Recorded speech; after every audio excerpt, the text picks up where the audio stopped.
Siapa yang bilang sepak bola itu hanya soal teknik dan strategi? Di balik setiap pertandingan, ada cerita balas dendam yang bisa bikin kita ternganga. Dari yang sederhana sampai yang paling dramatis. Balas dendam dalam sepak bola bukan sekedar mitos.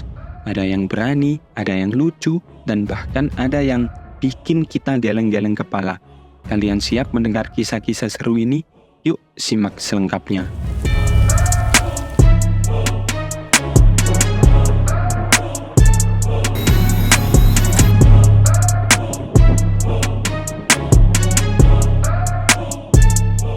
Halo jamaah bola balik yang dirahmati Allah Subhanahu wa Ta'ala.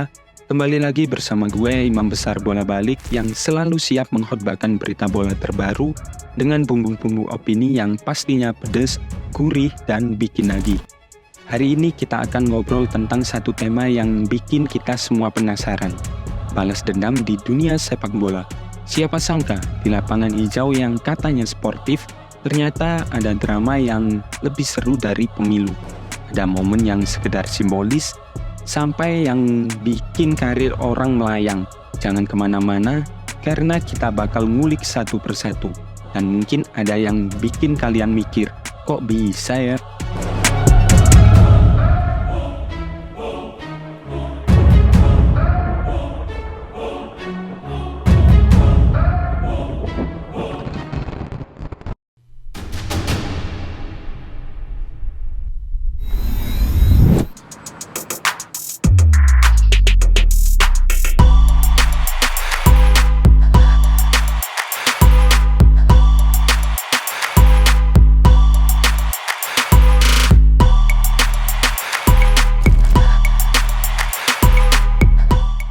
Pertama, mari kita mulai dari yang agak calm dulu.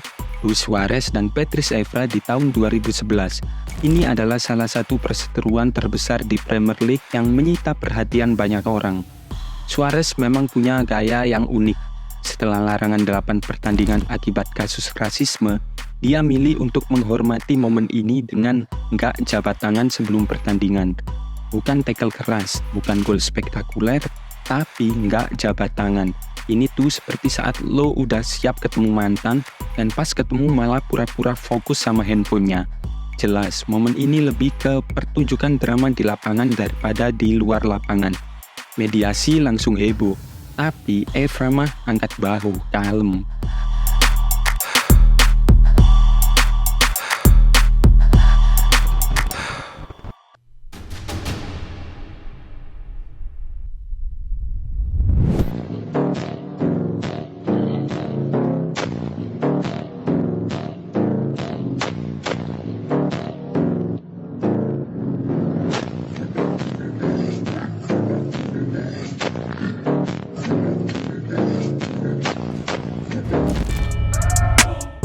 Sekarang kita naik level ke Zlatan Ibrahimovic.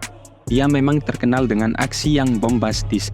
Di tahun 2010, Zlatan ngerasa ada yang belum selesai dengan Marco Materazzi.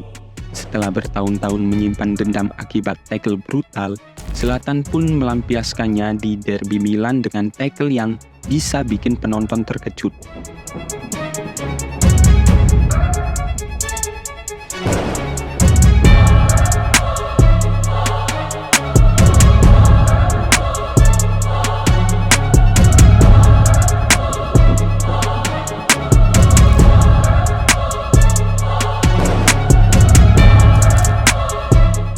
Tapi efeknya tak terlalu berpengaruh di karir Materazzi yang mungkin mikir, wah ini si Zlatan lagi ya. Ibaratnya kayak lo lagi main game dan tiba-tiba ada temen yang terus-terusan nge-swipe lo.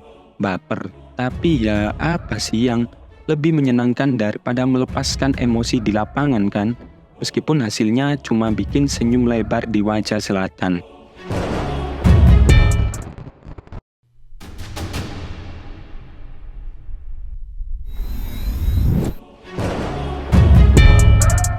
Nah, kita beralih ke rivalitas yang bikin jantung berdebar, El Clasico. Siapa yang bisa melupakan momen antara Sergio Ramos dan Lionel Messi di tahun 2010? Ketika Real Madrid dibantai 5-0, Ramos merasa frustasi banget dan kehabisan akal. dorong Puyol dan Xavi pun jadi pelanggan ya Ramos diusir dari lapangan.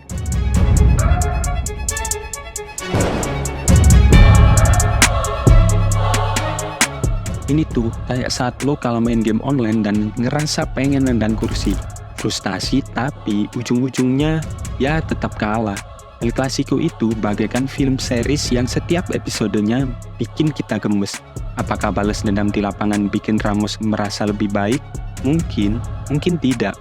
Yang pasti Messi tetap di puncak permainan dan Ramos hanya bisa angkat bahu.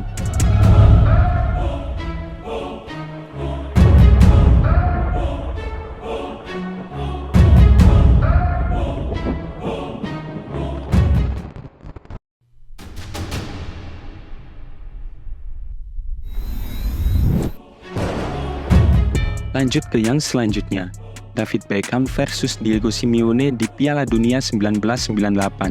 Kalian ingat kan?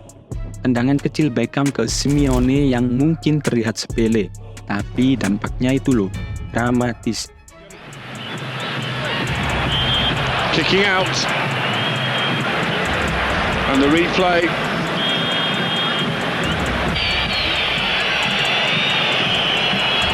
Showing that what he did was stupid right in front of the referee, who produced a red card. Beckham couldn't believe it, becoming only the 5th England. Kartu merah untuk Beckham dan Inggris pun terpaksa merelakan mimpinya. Ini kayak lo lagi berencana nonton konser, tiba-tiba udah ditutup tiketnya. Semua orang marah dan Beckham jadi bulan-bulanan. Makanya momen ini terkenal di seluruh dunia dan Beckham pun menjadi ikon. Meski sering dibenci, kadang keputusan kecil bisa bikin lo jadi pahlawan, tapi juga bisa jadi kambing hitam. I hadn't actually watched it, and I hadn't actually watched like the interviews and what people said about me after. So that was actually that was probably the toughest part of the documentary, one of the toughest parts of the documentary to talk through, and then to go over and to see, some of the England fans. One of the clips that I'd never seen was the guy outside the pub who had been told to take the effigy down, and his reaction to that. And I hadn't seen that before, and it made me quite emotional and quite shocked about how bad it was. I knew it was bad at the time, but going over that whole thing was quite a tough one.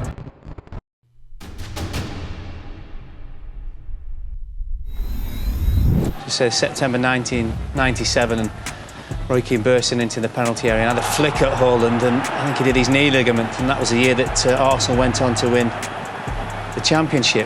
Kalau kita ngomongin dendam yang lebih serius, Roy Keane itu jagonya. Dendamnya sama Alf Inge Haaland yang terpendam selama 4 tahun, akhirnya dilampiaskan dengan tackle brutal di tahun 2001. Ini benar-benar bikin ayah dari Erling Haaland yang legendaris harus berpikir ulang tentang karirnya, sampai akhirnya dia gantung sepatu.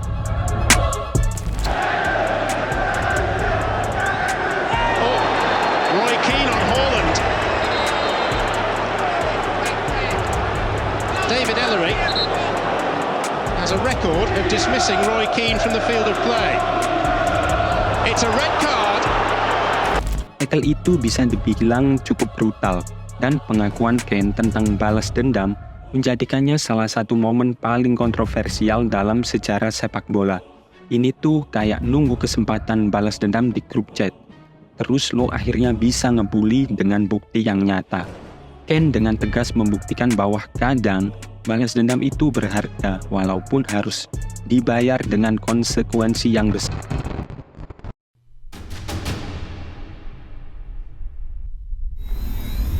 Dan yang terakhir, momen balas dendam paling ikonik, Zinedine Zidane vs Marco Materazzi di final Piala Dunia 2006. Ini adalah salah satu momen paling bersejarah.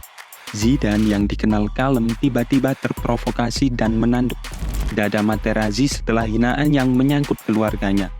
Kartu merah bagi Zidane, dan karirnya di Piala Dunia waktu itu berakhir dengan cara yang dramatis. Momen ini tuh kayak final dari semua drama, dimana lo mikir ini pasti udah direncanakan, Akhirnya, Italia meraih kemenangan. Zidane hanya bisa melihat impiannya musnah dengan sangat cepat. Kadang saat emosi menguasai, kita bisa membuat keputusan yang mengubah segalanya. Marco, what was the reason that Zidane did that? Wait, You wanna first, can you say it? You said it before, right? No, you live in America, right? Yeah. You know the NBA, Yeah. trash talking. My trash talking was Nothing. Very minimal. nothing. He offered me his jersey. Yeah. I say no, I prefer your sister.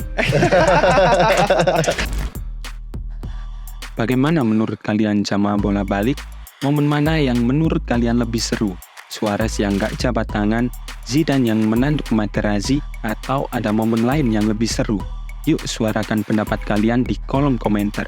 Bantu gue outbain opini ini ke lebih banyak orang dengan cara subscribe dan like video ini. Terima kasih udah ngikutin khotbah bola kita hari ini. Ingat, di bola balik, kita nggak cuma bahas sepak bola, tapi juga hidup di dalamnya. Karena di sini gosip bola saja ya pamit. Wassalamualaikum dan salam bola balik.